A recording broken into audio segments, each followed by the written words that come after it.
Welcome to Radio Who, What, Why. I'm Jeff Schechtman. One of the things we've been hearing lately with respect to our own domestic politics is the debate between conscience and politics. Sometimes our desire to see our own side win has to be tempered by a broader view of the moral and human dimensions of an issue. The ongoing struggle in the Middle East between Israel and the Palestinian people is no different. No matter the depth of our appreciation of the remarkable miracle that is Israel, the matter of the Palestinians and some of the decisions and actions taken by Israel must be viewed in the larger moral context. In order to do that, we have to really understand what's happening on the ground in the West Bank, in Gaza, and in Israel. My guest, Ben Ehrenreich, has been there. He has gone there to live among the people and learn firsthand the enormity of what's going on. His writing has appeared in Harper's, the New York Times Magazine, and the London Review of Books. He's a recipient of the National Magazine Award, and it is my pleasure to welcome Ben Ehrenreich to Radio Who, What, Why. Thank you, Jeff. It's a great pleasure to be here. One of the things that you talk about is really a sense of being surprised, shocked about what you saw on the ground taking place in Palestine. Talk a little bit about that first. Sure. And I think the surprise goes even farther back to the first time that I went to work as a journalist in the West Bank, which was in the spring of 2011. And I think I knew as much as I could when I got there. I'd read everything I could possibly read. I'd prepared myself as well as I could, and I thought I had a pretty good grasp on what the situation was, and was first really viscerally shocked and disturbed by what I saw in terms of just the absolute transformation of the landscape. I'd been there about a decade earlier and really couldn't believe how much things had changed in terms of really the brutalization of the actual land itself. The wall we all know about, which in some places is 8 meters high of concrete, the checkpoints everywhere, the settlements. Some places it feels like every hilltop there's an Israeli settlement, which all have their own fences and barbed wire around them, and usually have an Israeli military base on a settlement right next to that.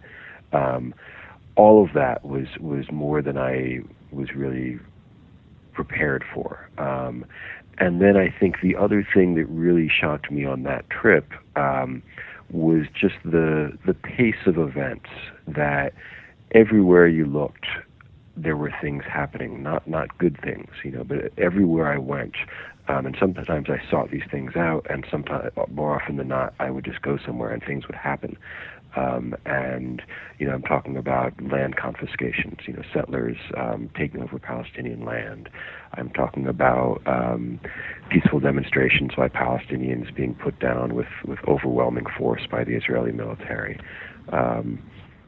Arrests, beatings, et cetera, et cetera. Sort of everywhere I went, there was kind of something awful happening, and I wasn't quite ready for all that, because most of that doesn't make it into the news here. Most of these very daily realities of life in the West Bank are simply not reported on in the U.S., and that made it all the more urgent for me to try to get those stories out. The overwhelming sense of it is that obviously each time you had gone back, and as you report on it over time, that the situation continues to deteriorate, that it's one of those situations which is unusual, that it's not like it gets better and then it gets worse, it gets better. This just continues to get worse in so many respects. Yeah, for the most part. I mean, I think there are ups and downs. There are periods where it seems like nothing is happening, which will last for a while. And when you stay there longer, you start to get more of a sense of the rhythms of things. There'll be times where everybody seems depressed, and then there are brief moments of momentum when people are suddenly hopeful about one thing or another, and then those dissipate, and it goes back to falls back into a sort of quiet depression as things get worse. Talk a little bit about the difference between the situation on the West Bank and in Gaza. I mean, they're quite different, and I can't speak that knowledgeably about Gaza because I've only been there once, and it was quite briefly. I was there before the last war in the spring of 2014. Gaza is it is no exaggeration to say that it is an open prison. It is walled off on every side but the sea. To go in or out means going through very intense, crossings, which most people are not able to pass through at all. The amount of goods that are allowed in is severely restricted by the Israeli government. When I was there was just a huge crisis. There was very little, particularly fuel coming in, and people's horizons are enormously limited. It's hard to exaggerate how much they're limited by, and of course things have gotten significantly worse there since the war that summer of 2014, in which more than 2,000 people were killed and huge amounts of not only buildings but really basic infrastructure were destroyed. In the West Bank, there's a wall, of course, between the West Bank and Israel, and it's, I would say, a larger and more open kind of prison. It's still the case that people's horizons are severely limited. People's ability to move freely, not only between the West Bank and Israel, but often within the West Bank, is curtailed by Israeli security forces and by checkpoints.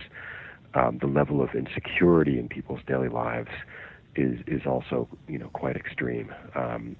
People try as hard as they can, like people do anywhere, to live normally, but they also know that everything can kind of vanish in an instant, as lives can be taken at checkpoints. People can be arrested for no reason and without charge.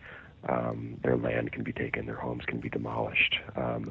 So people are constantly living with a powerful amount of insecurity. Given that the situation has gone on for so long, talk a little bit about generational attitudes, because we're in a world now there where almost 3 generations have experienced precisely what you're talking about. Yeah, I think there's a real profound difference between the generation of people who are a little older than me. I'm in my mid-40s. And the youth now. I mean, the people who were closer to my generation lived through the first Intifada, which for Palestinians was a profoundly unifying uprising. It was a largely unarmed uprising. It happened for the most part independent of the PLO. The PLO was at the time in exile in Tunisia, and it was this really sort of grassroots movement, village to village, of people trying to push off the occupation and do for themselves what the occupation was refusing to do for them.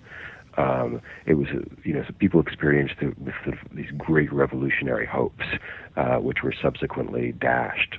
And that generation, I think, there's a great deal of disillusion because they grew up through this revolutionary experience, and those hopes were ultimately, let down. And the youth who have grown up, since the Oslo Agreement, since 1993, 1994, put in place the Palestinian Authority and kind of institutionalized a Palestinian leadership which has actually very little authority. What Oslo did was it created this sort of the semblance of a state while leaving Israel in control of most aspects of Palestinian life. And there's a huge amount of disillusion with the PA and with the leadership of the older generation of the youth. And I think that's behind a lot of what we saw in the last 6 months or so, where there was this, some people call it an uprising or intifada, but this outbreak of attacks on Israelis, mainly by very young people, by teenagers, mainly in an uncoordinated fashion, using household implements, using kitchen knives, screwdrivers, scissors, people attacking Israeli soldiers and police and sometimes civilians, and usually being killed in the process. And that, I think, was a symptom of the deep despair that's felt by young Palestinians, and their alienation from the traditional leadership, as well as from, certainly from Israeli society. Has the despair given way to anger, or anger given way to despair? Oh, I think they're pretty well connected. It's hard to separate them out. Talk a little bit about the anger and what you hear among the people that you lived with, that you spent so much time with on the West Bank. There's certainly plenty of anger. I think, given what people live with, it's surprising how little anger there is. Mm-hmm. That people still live with a great deal of humor and warmth. And most Palestinians, in my experience, were able to separate out. I'm an American. I have an American passport. I enjoy all the privileges of being a citizen of a country that gives $3.1 billion a year to the Israeli military. And to that degree, people would be perfectly justified in mistrusting and disliking me. And for the most part, they didn't. For the most part, people understood that there's a difference between individuals and their governments, and even in their relationships with Israelis. For the most part, there's not many Israelis who come into the West Bank, into Palestinian areas. But those who do, and in particular in villages like Nabi Saleh, where I spent a lot of time, where there's a protest movement which really relies on the solidarity of Israelis, I think most Palestinians would welcome Israelis who came to them with open minds and open hearts, and who were willing to try to understand the situation from their perspectives. What is the sense of understanding among the Palestinians with respect to the attitudes towards the Israeli people versus the Israeli government? It varies. I mean, some people are deeply enraged, and at the moment, unfortunately, the Israeli society has moved quite far to the right. The elected leadership in Israel is extremely aggressively right wing, and for the most part, they've been elected by the Israeli people, and so there is an understanding among Palestinians that there's a lot of people on the other side of that wall that really don't like them. Talk a little bit about your own personal experiences, some of the families that you came in contact with, and some of the resiliency that you experienced really so personally. Yeah, one of the things that made me want to keep going back there and eventually made me decide to move there was that for all of the darkness and all of the violence, and by which I mean both immediate forms of violence that involve gunshots and whatnot, and the kind of quieter forms of institutional violence that really tear away at the fabric of people's lives. Despite all of that, there's a warmth and a humor to people, which was, enormously welcoming and appealing. I spent a lot of time in places living in a way that most Americans would recognize as extremely normal, like hanging out with families and their kids while their kids played video games and watch TV and do the things that people do everywhere. And one of the things that led me to really want to write this book was that is something we never or almost never see in the American media, as any understanding of not only what the realities of the occupation mean for Palestinians, but the fact that Palestinians are, human beings like we are, with the same kind of longings for dignity, who want the same things out of life that we want. In the U.S. press, for the most part, we hear about Palestinians as terrorists or as victims, and not as something that we can relate to, as people with any relevance or kinship to our own lives. How much of that attitude that you see in the rest of the world, viewing Palestinians in that way, how much of it makes its way back to the Palestinian people? How much of that do they sense and understand? It depends. I think most Palestinians have a pretty good sense of how they're portrayed in the media, and are certainly not pleased, and understand that particularly in the U.S., because I think the U.S. media is far more univocal about this than the media in Europe or anywhere else in the world. But that Palestinians are largely portrayed as terrorists, as aggressors, and that their humanity is not accounted for, really, in the least, for the most part. And is there a sense of wanting to do something to change that image? Yeah, but I think for the most, I mean, if you were portrayed as something other than human by everyone around you, no one wants to have to prove their humanity. One wants it to be respected, and it's a kind of a further indignity to be asked to prove it.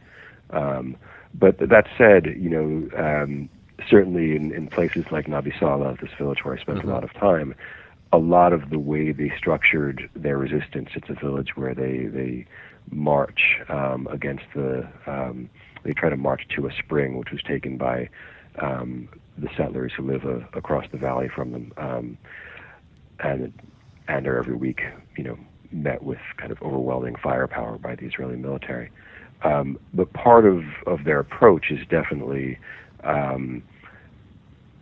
geared towards the rest of the world, and having foreign solidarity activists and Israeli solidarity activists there is very much a part of how they understand their strategy. That they're trying to resurrect a different understanding of what Palestinian resistance might mean for the rest of the world. And what's happening on the grassroots level, particularly among younger Palestinians? At the moment, not a lot. At the moment, not a lot. I think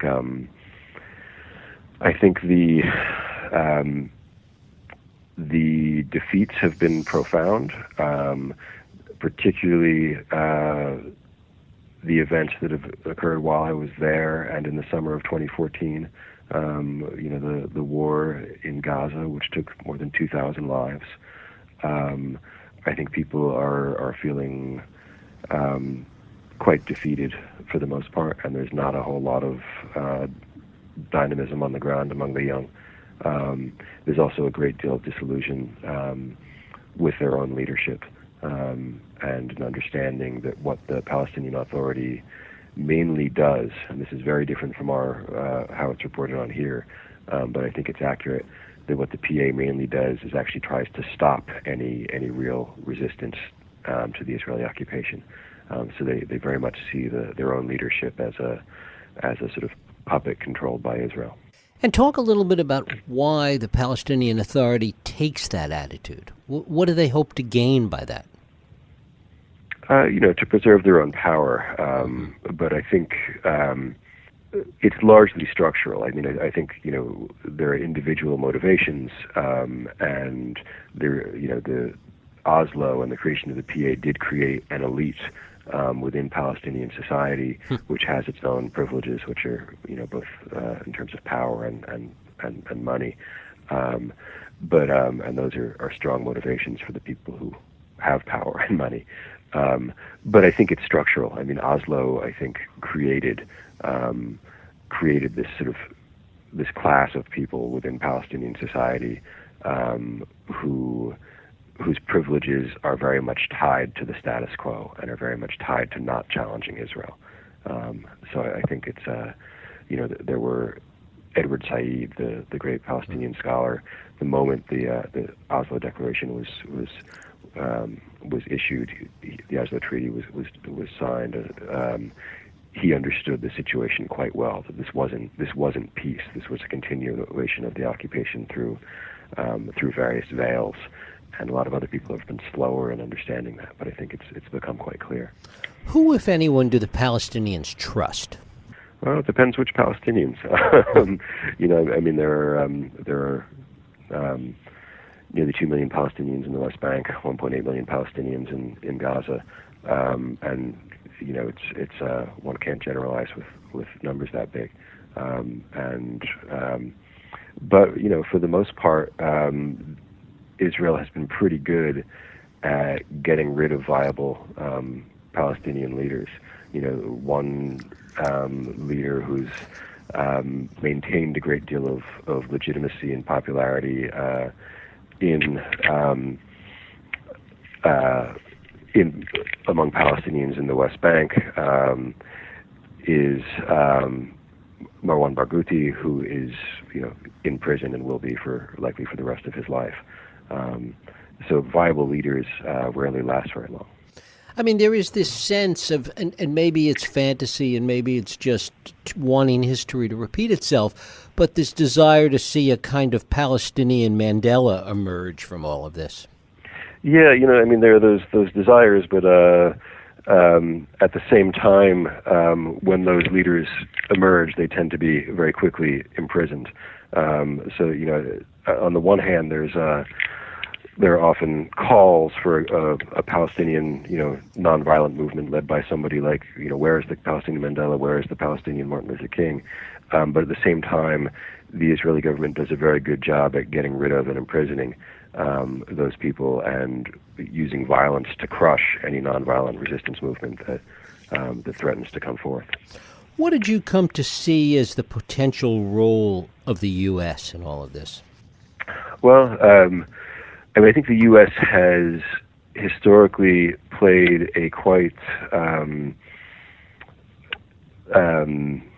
looking for the right word, the role the U.S. has played is not a viable one. On the one hand, the U.S. Supports Israel with, again, $3.1 billion a year in military aid, more than we give to anyone else in the world, and at the same time blocks all criticism of Israel in international bodies like the UN, is an absolutely unwavering supporter of Israel, and only criticizes it in the most qualified terms. So at the one hand, we are their best friend, their supporter, their enabler, and on the other hand, we pretend to be this impartial, aid in negotiations. And the Palestinians understand quite well that this is not an impartial role the U.S. is playing, and this has meant that these negotiations have always been failures, and I think will continue to be failures if the U.S. attempts again to play that role.